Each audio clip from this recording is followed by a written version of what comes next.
The one and only Botticelli. Botticelli and Raphael, shirts and trousers. நான் சத்குரு ஒரு interview பண்ணிப்ப நான் நிறைய கேள்விகள் கேட்டேன் யாரு உங்களுக்கு அப்புறம் அப்படின்னு சொல்லி கேட்டேன். நிச்சயமா யாராவது எங்களுக்கு தெரியணும், உங்களுக்கு அப்புறம் யார் இதை உலகத்துக்கு எடுத்துட்டு போறாங்க அப்படின்னு. இவ்வளோ பெரிய நிறுவனத்தை நான் இந்த அமைப்பை உண்டாக்கினா எனக்கு அடுத்து யாருன்னு நான் யோசிக்காம இருப்பேன் ஒரு பதில் சொன்னாரு. அந்த கேள்வி தான் நாங்க இன்னும் அந்த பதிலை தான் நாங்க எதிர்பார்த்துட்டு இருக்கோம். ஏன்னா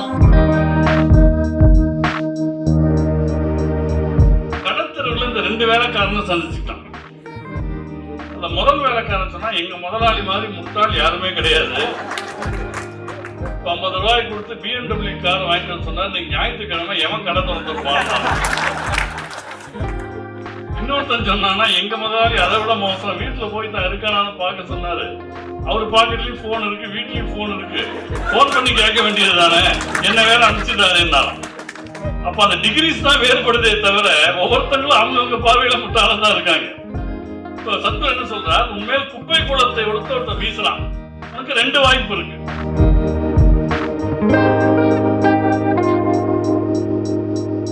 சீதையை அவ்வளவு தூரம் கஷ்டப்படுத்தினாரு ராமன். அவர் எப்படி நீங்க ஒரு கடவுள்னா ஒரு கதாநாயகன் நீங்க ஒத்துக்க முடியும்? அதுக்கு ஒரே சந்தோஷம், எப்படி மாட்டேங்கிட்டேன் பாத்தியா, மாட்டிக்கினே அந்த ரேஞ்சில கேக்குது அந்த குழந்தை. ரொம்ப சிரிப்பை அகற்றாமல் அவர் என்ன பதில் சொன்னார் என்றால், சீதையை ராவணன் தூக்கி போனது அந்த தண்டகாரண்யம் எங்க இருக்கு, பீகார்ல இருக்கு. எங்க கொண்டு போய் அவருக்கு புஷ்பக விமானம் இருந்தது, கொண்டு போய் இலங்கையில வச்சுட்டாரு. பீகார்ல இருந்து இப்ப suppose you are married tomorrow and somebody has abducted you, wouldn't you expect your husband to come and at least make an attempt to save you? இவ்வளவு தூரம் நடந்து அவளுக்காக அந்த கணவன் காதலாகி கசிந்து சீதை ராமன் கஷ்டப்படுத்திட்டான். அப்புறம் எப்படி நல்ல தலைவர், அதுக்கு சிரிச்சுக்க நல்ல பதில் சொன்னார். அவ்வளவு தூரம் ஒரு கணவன் உன் தேடி வந்தா பாப்பா உனக்கு அது மகிழ்ச்சியா இருக்காது, அவனுடைய கணவனே அப்படி வர வச்சுக்கிறோம், உனக்கு மகிழ்ச்சியா இருக்காதுன்னு கேட்டா அந்த பொண்ணுக்கு என்ன பதில் சொல்றது?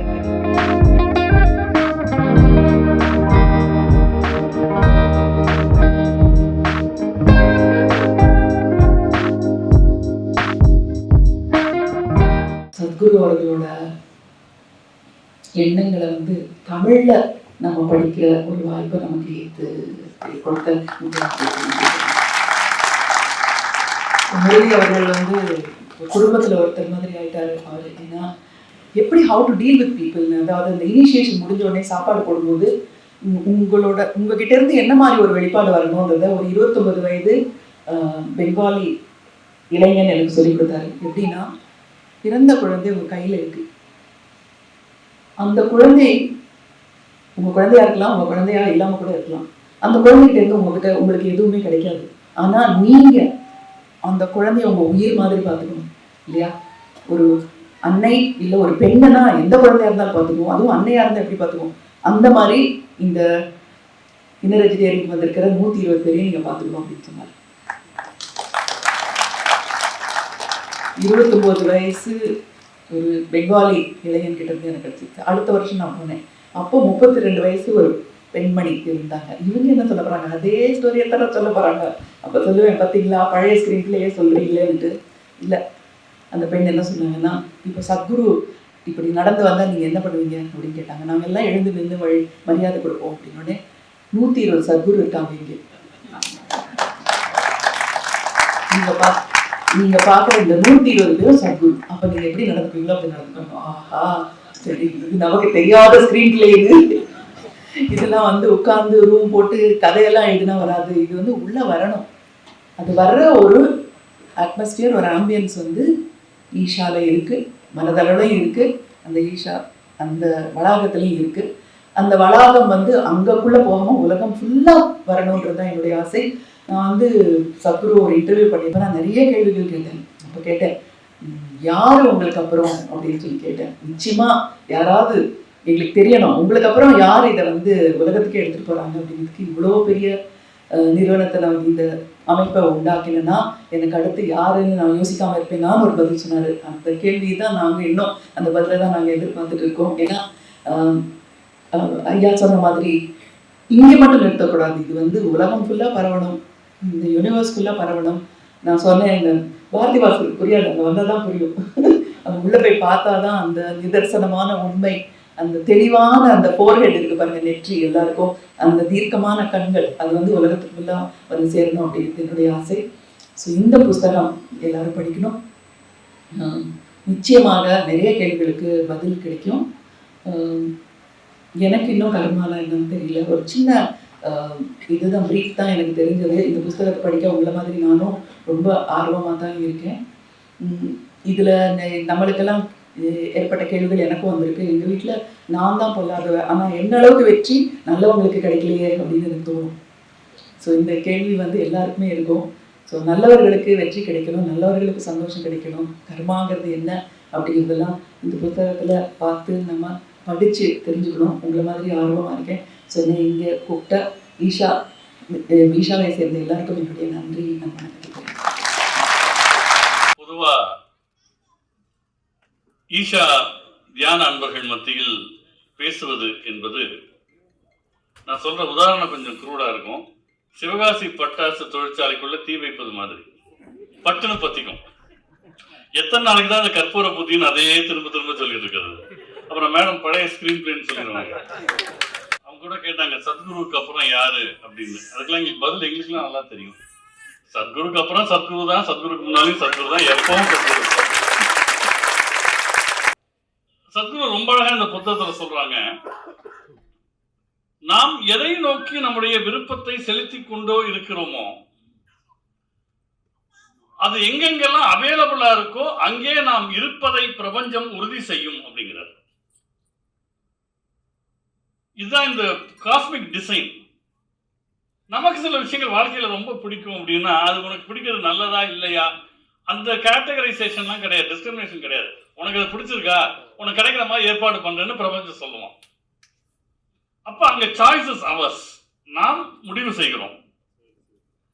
அப்ப அதுல என்ன ஒரு சரியான வழி அப்படின்னு சத்குரு சொல்றாங்க, இந்த கர்ம வினைகளினுடைய பிடித்தத்திலிருந்து மெல்ல மெல்ல மெல்ல நீங்க ரிலீஸ் ஆகிறதுக்கு ஒரு வழி, உங்களுக்கு எதெல்லாம் ரொம்ப பிடிக்குமோ அந்த விருப்பங்களில் இருந்து விலகி இருங்கள் அப்படிங்கிறார். இப்ப இதெல்லாம் நம்ம ஊர்ல சாப்பிட்றவங்க, சாப்பாட்டு பிரியர்கள், என்ன மாதிரி இருக்கிற சாப்பாட்டு பிரியர்களுக்கு ஏகாதசி அப்படின்னு ஒண்ணு வச்சாங்க.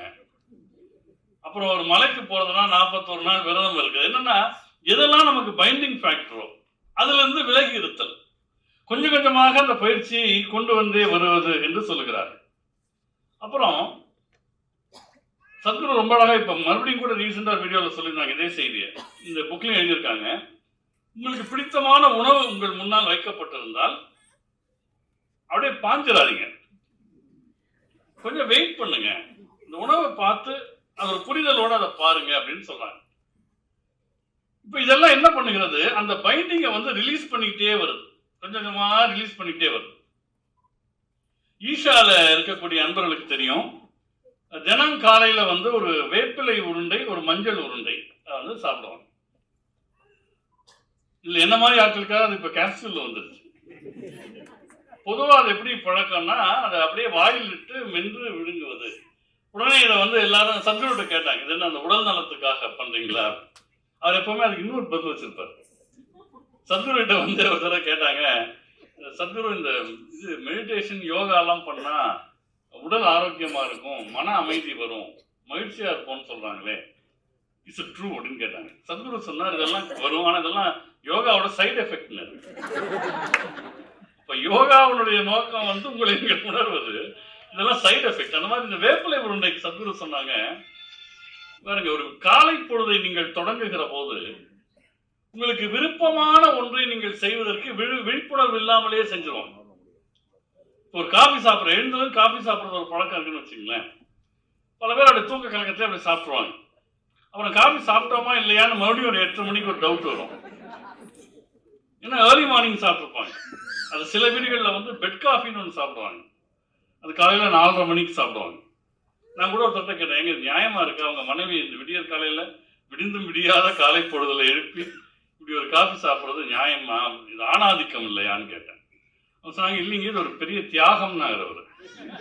இது எப்படியா தியாகம்னா சொன்னா எங்க வீட்டுல போடுற காஃபியை நிதானத்துல குடிச்சா வாயில வைக்க முடியாது, தூக்க கழகத்துல முழுகி வச்சேன்னா பிரச்சனை இல்லை அப்படின்னு. அது மாதிரி நமக்கு விருப்பமான ஒன்றை செய்வதற்கு நமக்கு அந்த விழிப்புணர்வு தேவையில்லை.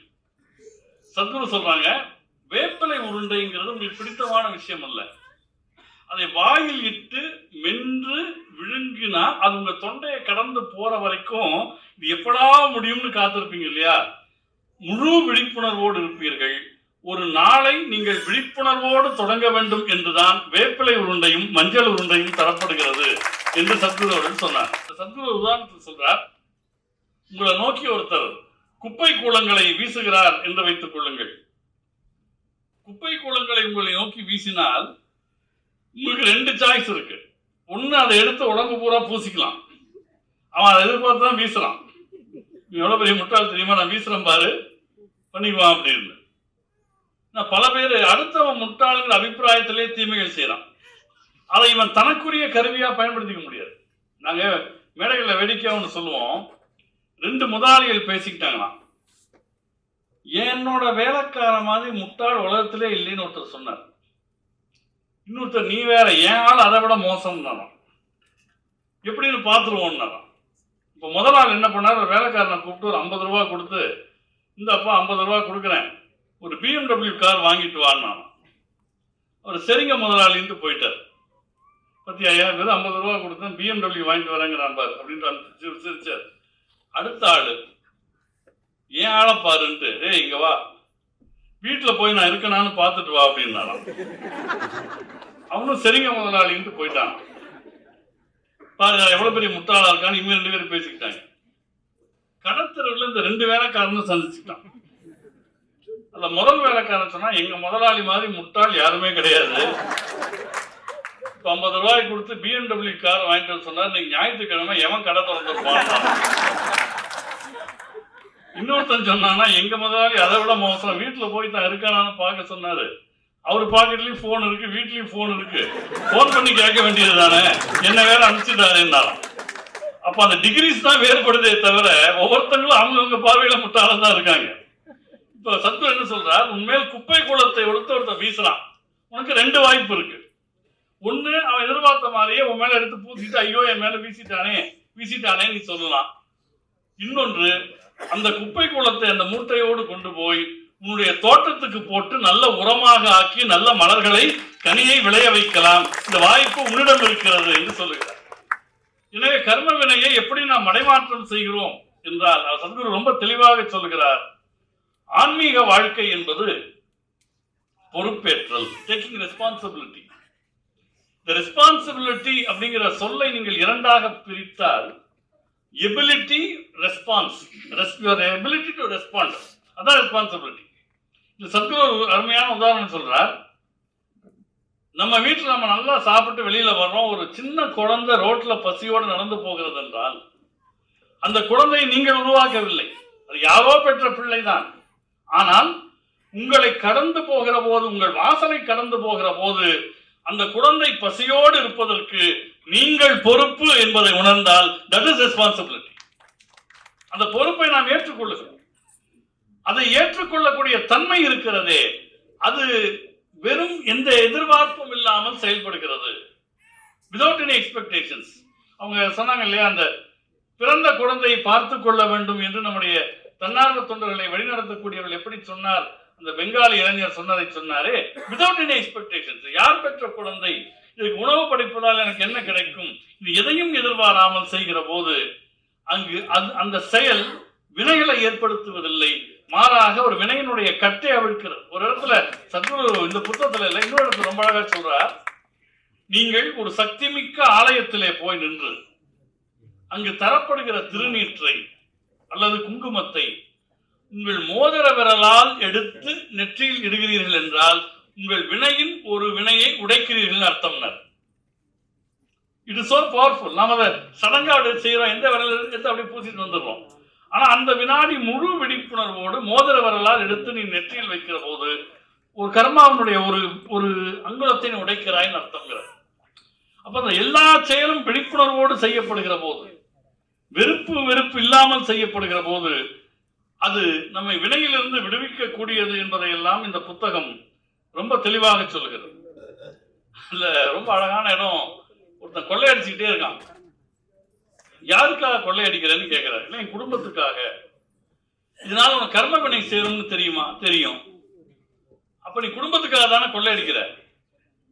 உன் மனைவி மக்கள்கிட்ட எல்லாம் போய் கேளு, குடும்பத்துல கேளு, நான் உங்களுக்காக கொள்ளையடிச்சிட்டு வரேன், எனக்கு வினையெல்லாம் சேருது, அதுல கொஞ்சம் ஷேர் வாங்கிக்கிறீங்களான்னு கேளு. எல்லாம் விலகி போகிறார். நீ பிறருக்காக என்று சொல்லி செய்கிற செயலை அவர்கள் பங்கேற்க மாட்டார்கள். நீ உன்னை பார், உன்னுடைய செயல் உனக்கு என்ன தருகிறது என்று பார். இன்னொரு சின்ன கதையில் அவர் சொன்னார். எல்லாத்த விட நான் இன்னும் ஒரு 2-3 செய்திகளை சொல்லி நான் நிறைவு செய்ய விரும்புகிறேன். அதில் அவர் என்ன சொல்றாருன்னா, அவருடைய அன்பு மகள் ராதே கிட்ட ஒரு 12 வயசுல அந்த பிள்ளைகிட்ட அவர் சொல்லியிருக்கிறார். அந்த வயசு தான் ஒரு விஷயத்தை உள்வாங்கிக் கொள்வதற்கான அந்த ரிசப்டிவிட்டி வளர்ற வயசு. சத்குரு சொல்லியிருக்கிறாங்க, நீ ஒண்ணு பண்ணு, யாரையும் ரொம்ப உயர்வுன்னு பார்க்காத, யாரையும் ரொம்ப தாழ்வுன்னு பார்க்காத, ரொம்ப கூட கிடையாது, யாரையும் உயர்வுன்னு பார்க்காத, யாரையும் தாழ்வுன்னு பார்க்காத, அவங்கள அப்படியே அக்செப்ட் பண்ணு. மறுபடியும் எனக்கு சங்க இலக்கியம் ஞாபகம், சத்குரு சங்க இலக்கியம் படித்திருக்க வாய்ப்பில்லை, ஆனால் 2000 ஆண்டுகளுக்கு முன்பு சொல்லப்பட்டது, பெரியோரை வியத்தலும் இளமே, சிறியோரை இகழ்தல் அதனினும் இளமே. இதை நாங்கெல்லாம் மேடையில படிச்சுட்டு மேற்கோளா காமிச்சிட்டு போயிட்டோம். ஆனால் இந்த மேற்கோள் தான் வாழ்க்கையின் குறிக்கோள் என்பதை சத்குரு அவர்கள் தன்னுடைய மகளுக்கு உணர்த்தி இருக்கிறார். இந்த புத்தகம் வழியாக நம்ம எல்லோருக்கும் உணர்த்துகிறார். அப்புறம் சில உதாரணங்கள், அதான் இந்த புத்தகம் நான் பாருங்க எல்லாத்தையும் சொல்லிட்டு அப்புறம் வாங்காம போயிருவீங்க. சாமி நிராகரா வேற இருக்கிறாங்க, சொல்லுவார், இவரை பேச கூப்பிட்டா புத்தகத்தில் உள்ள எல்லாத்தையும் சொல்லிடுறாருவாங்க. ஒன்றை நான் சொல்லி நிறைவு செய்கிறேன். இது ஆக்சுவலா ஞானத்தின் பிரம்மாண்டம் நூலில் கூட அவங்க இந்த மொழிபெயர்த்தப்போ இந்த பகுதி ரொம்ப ஆச்சரியமா இருந்தது. அந்த ஒரு அருமையான இடம், இந்த ஹீலிங்னு ஒன்று நடக்குது. எனர்ஜி ஹீலிங்னு ஒரு இடத்துல அவங்க பெண் இடத்துல இருப்பாங்க, முதல் நாள் ஏதோ ஒன்று சொல்லிக் கொடுப்பாங்க, அப்புறம் அவங்கவுங்க இடத்துல இருந்து அதை பண்ணலாம். அதுக்கு நிறைய பேர்கள்லாம் உண்டு. சத்குரு அதை பற்றி சொல்லுகிறார், அது மிகவும் ஒரு தவறான செயல் அப்படிங்கிறார். இப்போ நம்மளை பொறுத்த வரைக்கும் அவர் ஒன்று ரைட்டுன்னா அதான் ரைட்டு, தப்புன்னா அதான் தப்பு. ஏன்னா அவர் போன வாரம் நம்ம ரமணன் கூட இந்த மேடையில் பேசுகிற போது நான் ஒரு மேற்கோள் காட்டினேன், தயானந்த சுவாமியோட மேற்கோள். அது குரு நமக்கு வேதம் சொல்லி தர்றாரெல்லாம் பார்க்கக்கூடாது, குரு என்ன சொல்றாரோ அதான் வேதம், அதான் வேதம். இப்போ நமக்கு அவர் சொல்லிட்டாருன்னா ஓகே. ஆனால் அவர் என்ன பண்ணுவார், எல்லாருக்கும் சொல்ற போது அந்த சரியான ரீசனோட சொல்லுவார். இப்போ நம்ம ஒரு ஹீலிங் பண்ணி ஒரு நோயை குணப்படுத்துறோம்னு வச்சுங்களேன், நோய் குணமாகிறது, அந்த நோய் ஏன் உருவானதுங்கிற காரணம் அப்படியே இருக்குன்னு.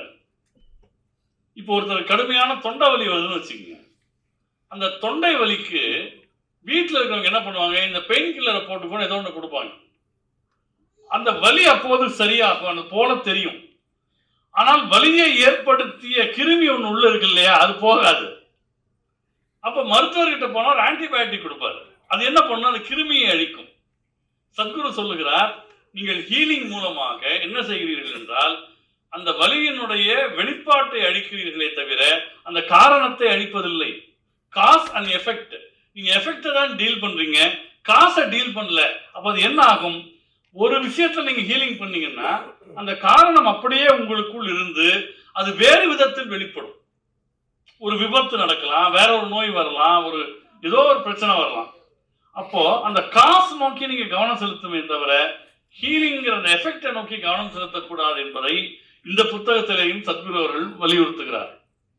நான் என்னுடைய சிற்றறிவு கட்டிய வரையில் என்னுடைய குழந்தை பருவத்திலிருந்து இந்த வினைகள் தொகுதி குறித்து அறநூல்களில், ஆன்மீக நூல்களில், பக்தி நூல்களில், தர்க்க நூல்களில் எல்லாம் நிறைய பார்த்திருக்கிறேன்.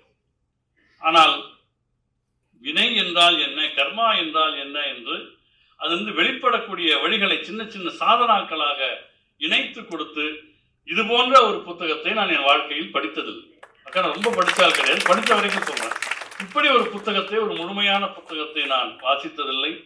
இதனை நமக்கு அருளி இருக்கிற சத்குரு அவர்களுடைய திருவடிகளை மனமொழி மெய்களாலே வணங்கி இந்த அளவில் இந்த உரையை நிறைவு செய்கிறேன். இந்த மேடையும் இந்த அமைப்பும் எனக்கு ரொம்ப புதிது. ஒரு புத்தகத்தை படித்துவிட்டு அதை பற்றி பேசுவதற்காக இந்த மேடைக்கு நான் அழைக்கப்பட்டிருக்கின்றேன்.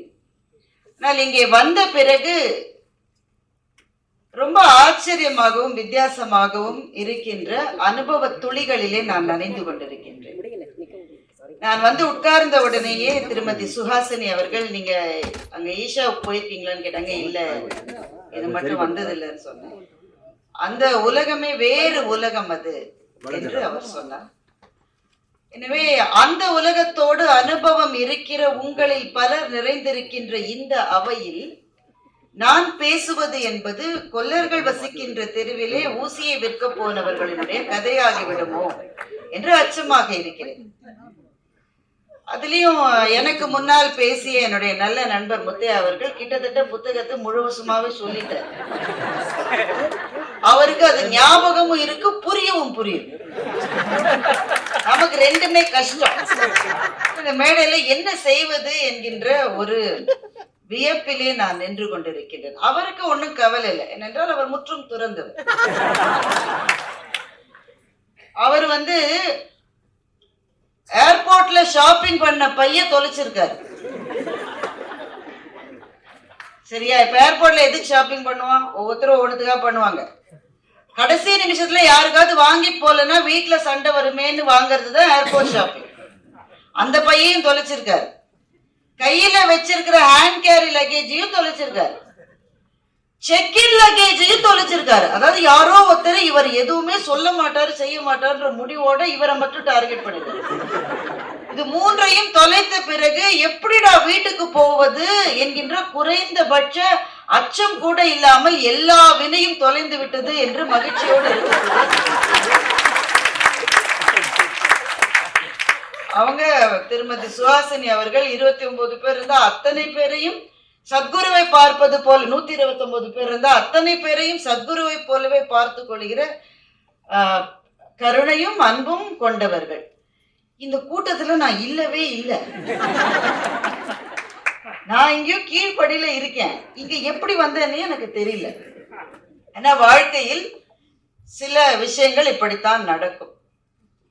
எனக்கு முதலிலே ரொம்ப மகிழ்ச்சி இங்கே நடந்த அந்த இசை நிகழ்ச்சி. நான் ஈஷாவை ரொம்ப அறிந்தவளே கிடையாது. ஆனால் நான் அறிந்தது அங்கே இருக்கிற இசை நிகழ்ச்சிகளைத்தான் நான் அறிந்திருக்கிறேன். கௌஷிகி சக்கரவர்த்தியும் சந்தீப் நாராயணனும் சேர்ந்து பாடுகிற அந்த பாடல்களை யூடியூபிலே பார்த்துவிட்டு அது கண்ணீரா ஆனந்தமா என்று சொல்ல முடியாத இசையினுடைய உச்சங்களை தொட்ட அந்த மழையிலே நனைந்ததுதான் எனக்கு முதல் அனுபவம்.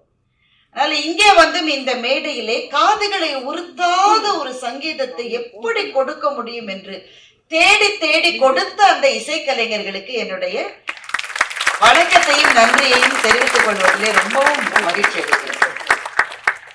மாங்காய்ப்பால் உண்டு மலை மீது இருப்போர்க்கு தேங்காய்ப்பால் ஏதுக்கடி குதம்பா என்ற அந்த வரியை அவர்கள் அவ்வளவு இனிமையா பாடினார்கள். அதுக்குள்ள பெரிய பொருள் இருக்கிறது. இந்த அவை கற்றறிந்தவர்கள் இருக்கிற அவை உங்களுக்கு தெரியும். இந்த ஆன்மாவிலே இருக்கிற குண்டலியினுடைய சக்தியை ஏற்கனவே நுகர்ந்து விட்டு யோகம் என்கின்ற உயரத்திலே இருப்பவர்களுக்கு நீங்க போய் இளநீர் சாப்பிடுறீங்களான்னு கொடுத்தா அவர்களுக்கு அது தேவை இல்லை. ஏதோ உயரத்திலே இருப்பவர்களுக்கு வாழ்க்கையினுடைய சின்ன சின்ன வசீகரங்களும் சின்ன சின்ன விஷயங்களும் அவர்களுக்கு ஒரு பொருட்டாகவே இருக்காது என்பதை சொல்லுகிற சித்தர் பாடல் தான் அது.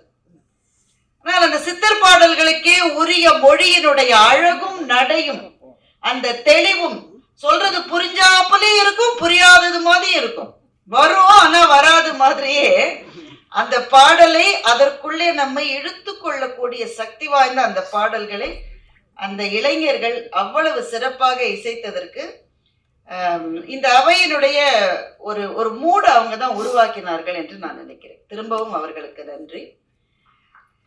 நான் ரொம்ப சுருக்கமாக பேசுகிறேன். பெரிய பேச்சாளர்களா இருக்கிற போது எனக்கு பேச தெரியாது என்று சொல்லிவிட்டு வாழ்க்கையினுடைய மிக ஆழமான பொருளை சொல்லி சென்றிருக்கிற இனிய சகோதரர் கிருஷ்ணா ஸ்வீட்ஸ் முரளி அவர்களும் சரி, தனக்கு ஏற்பட்ட அனுபவங்களின் வாயிலாக வாழ்க்கையை அறிந்து கொள்வதை பற்றி சொன்ன சுஹாசினி அவர்களும் சரி, ரொம்ப மிகச் சிறப்பாக இந்த புத்தகத்தை பற்றி பேசிய முத்தையாவும் சரி, எனக்குள்ளே ஒரு பதட்டத்தை ஏற்படுத்தி இருக்கிறார்.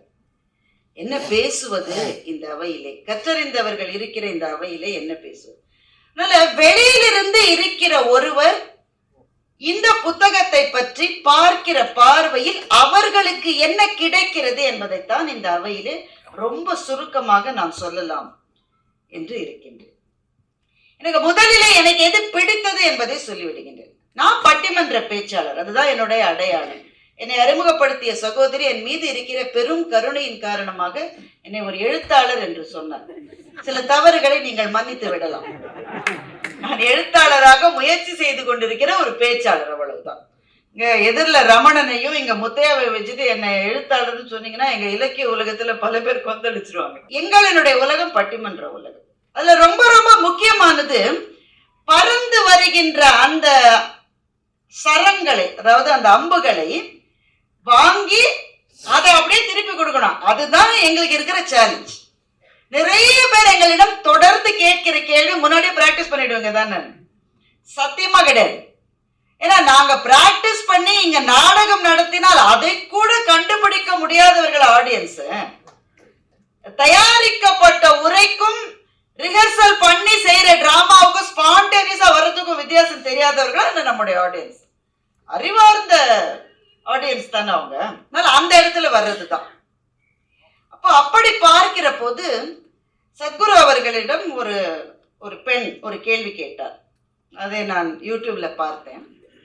எனக்கு அந்த தர்க்கம் ரொம்ப பிடிச்சிருந்தது, அந்த லாஜிக் ரொம்ப பிடிச்சிருந்தது. அந்த பெண்ணு கேட்கிறா, இது பொதுவாக நம்முடைய இளைஞர்களினுடைய பொது புத்தியில இருக்கிற ஒரு கேள்வி. சீதையை அவ்வளவு தூரம் கஷ்டப்படுத்தினார் ராமன். அவர் எப்படி நீங்க ஒரு கடவுள்னோ ஒரு கதாநாயகனோ நீங்க ஒத்துக்க முடியும் என்பது கேள்வி. இந்த கேள்வி நிறைய நம்மை சுற்றி இருக்கிற ஒரு கேள்வி.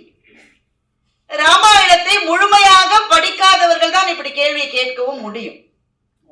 அதற்கு எப்படி அவர் பதில் சொல்ல போகிறார்னு கேட்பது ஒரு இளைஞர். நாமெல்லாம் பிள்ளையா இருக்கும் போது வீட்டுல இந்த மாதிரிலாம் நாங்க கேள்வி கேட்டா ஒரே ஒரு பதில், உட்காரு உட்காரு கேக்குற நீ குன்றும், அதுதான் பதில். இப்ப இளைஞர்கள் இந்த கேள்வியை கேட்பது ரொம்ப நமக்கு தேவை. ஏனென்றால் ஒரு சபையிலே எழுந்து ஒரு கேள்வியை கேட்கிறவன் அந்த நேரத்தில் முட்டாள், அந்த கேள்வியை கேட்காதவன் வாழ்நாள் எல்லாம் முட்டாள் என்று ஒரு சீன பழமொழி சொல்லுகிறது. அப்ப அந்த குழந்தை கேட்டாச்சு, அது குழந்தை தான் எனக்கு சொல்ல வருது, அது காலேஜில் படிக்கிற ஒரு ஸ்டூடெண்ட் நினைக்கிறேன். அதுக்கு ஒரே சந்தோஷம், எப்படி மாட்டேங்கிட்டேன் பாத்தியா, மாட்டேங்கினே அந்த ரேஞ்சில் கேட்குது அந்த குழந்தை. அவர் ரொம்ப சிரிப்பை அகற்றாமல் அவர் என்ன பதில் சொன்னார் என்றால், சீதையை ராவணன் தூக்கிட்டு போனது அந்த தண்டகாரண்யம் எங்க இருக்கு, பீகார்ல இருக்கு. எங்க கொண்டு போய், அவருக்கு புஷ்பக விமானம் இருந்தது, கொண்டு போய் இலங்கையில வச்சுட்டாரு. பீகார்ல இருந்து இப்ப suppose you are married tomorrow and somebody has abducted you, wouldn't you expect your husband to come and at least make an attempt to save you? இவ்வளவு தூரம் நடந்து அவளுக்காக அந்த கணவன் காதலாகி கசிந்து கண்ணீர் மல்க. கம்பராமாயணத்துல பெரும்பாலான பாடல்கள் ராமனுடைய காதலை சொல்லுகிற பாடல். ராமனுடைய பெருங்காதல் தான் கம்பராமாயணத்திலே மிக அதிகமாக பேசப்படுகிறது. நம்ம அதை படிக்காததுனால நமக்கு என்ன இம்ப்ரெஷன் வருதுன்னாக்க, சீதை ராமன் கஷ்டப்படுத்திட்டான், அப்புறம் எப்படி நல்ல தலைவர். அதுக்கு சிரிச்சுட்டு நல்ல பதில் சொன்னார். அவ்வளவு தூரம் ஒரு கணவன் உன் தேடி வந்தா பாப்பா உனக்கு அது மகிழ்ச்சியா இருக்காது, அவனுடைய கணவனே அப்படி வர வச்சுக்கோ, உனக்கு மகிழ்ச்சியா இருக்காதான்னு கேட்டா அந்த பொண்ணுக்கு என்ன பதில் சொல்றதுன்னு தெரியல. எனக்கு இதுதான் முதல் அறிமுகம். எனக்கு என்னை கவர்ந்தது அந்த லாஜிக் தான். அவர் கடவுள், அவர் என்ன செய்தாலும் சரி, அந்த மாதிரியான பதில்கள் இல்லாமல் அது எது அந்த இடத்திலே மிகச்சரியான தர்க்கவாதமோ அதை வைத்து அந்த இளம் பெண்ணுக்கு அவர் பதில் சொன்னது ஒரு பட்டிமன்ற பேச்சாளராக என்னை மிகவும் கவர்ந்தது. நீ விதின்னு ஒண்ணு இருந்தா அதை உன்னால மீறவே முடியாது என்றுதான் சொல்லி வருகிறார்கள். அப்போது விதியை வெல்லும் சூத்திரங்கள் என்று இவர் எப்படி சொல்லுகிறார் என்பதுதான் இந்த புத்தகத்தில் நம்மை இழுக்கின்ற. இன்குவிசிட்டிவா நம்ம இருக்கோம். ஏன்னா என்ன என்ன என்ன என்று தேடுகிற மனது இல்லாத வாழ்க்கை என்பது பாலை நில வாழ்க்கை. வள்ளலார் சொல்றாரு, தனித்திரு, பசித்திரு, விழித்திரு. 3 சொல்றாரு. ரொம்ப முக்கியமானது விழித்திரு. விழித்திரு தூங்காம எல்லாரும் முழிச்சுட்டாரு, அது கிடையாது. பி இன்குவிசிட்டிவ். இது எதனால அந்த கேள்விகள் தான் வாழ்க்கை சுவாரஸ்யமாகிறது. அப்போ விதியை வெல்ல முடியும் என்று இவர் இந்த புத்தகத்திலே சொல்லுகிறாரா என்ற கேள்வியோடு இந்த புத்தகத்துக்குள்ளே நுழைந்தால் பல ஆச்சரியங்கள் காத்திருக்கின்றன. எல்லாவற்றையும் மிக விவரமாக சொல்ல முடியாது. அதுல ரொம்ப ரொம்ப மனதை கவர்ந்து அவர் சொல்லுகிற டெக்னிக்கை நான் கடைசியா சொல்ல போறேன். அதுக்கு முன்னாடி சின்னதாக என்னை கவர்ந்த சில விஷயங்கள். ஒன்று, அவருடைய வாழ்க்கையே ஒரு ஒரு அட்வென்ச்சர், அதை தேடி போற வாழ்க்கை மாதிரி தான் இருந்தது. இதை பற்றி நான் முழுமையாக படித்ததில்லை. ஆனா இதுல ஒரு சம்பவம் சொல்றாரு. ஆடி பண்ணணும். அவர் சிறு பிள்ளையா இருந்த போது, 12-13 வயசுல இருந்த போது, ஒரு நாகப்பாம்பை பிடிச்சு அவருடைய ரூம்ல அவருடைய படுக்கைக்கு பக்கத்துல ஒரு கண்ணாடி ஜாடியில வச்சு வளர்த்து வந்திருக்காரு. 12 அடி பாம்பு. அந்த பாம்பை வச்சிருக்காரு. ஆனா அவங்க அப்பா அம்மாவுக்கு தெரியாம அதை வச்சிருக்காரு.